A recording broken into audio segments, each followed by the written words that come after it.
তোমাদের কথা দিয়েছিলাম যে খুব শিগগিরই আসছি আমি বাসি বিয়ে সিঁদুরদানের ব্লগটা নিয়ে, তো চলে এসেছি আজকে সেই ব্লগটা নিয়েই। কাল আমাদের ঘুমোতে ঘুমোতে যেহেতু বেজে গেছিল প্রায় ভোর 4টে মতো, তাই আজ সকালে উঠতেও দেরি হয়েছে, তাই আর সকাল থেকে ব্লগটা স্টার্ট করা হয়ে ওঠেনি।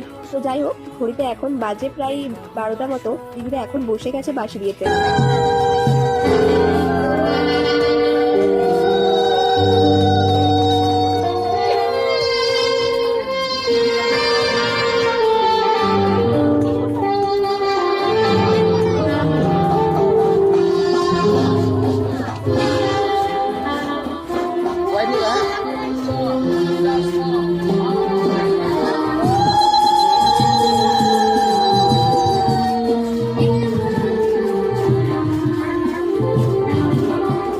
তো ফাইনালি একটি বিয়েতে যেটি সব থেকে বেশি প্রতীক্ষিত সময়, সেই সময় এসে উপস্থিত। তো এখন হচ্ছে যে সিঁদুরদান।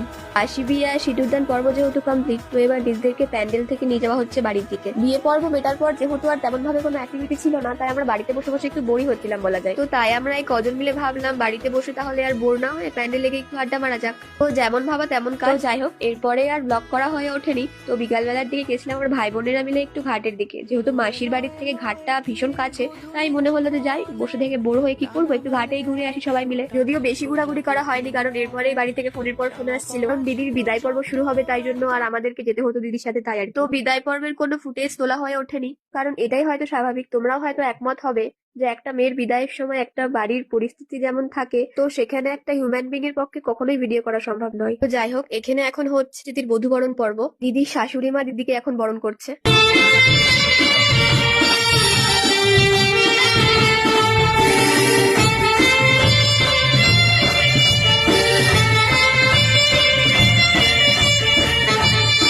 তো আজকের ব্লগটাকে আর বড় করছি না, ব্লগটা কেমন লাগলো সেটা কিন্তু কমেন্টে জানিয়ে যেতে ভুলো না।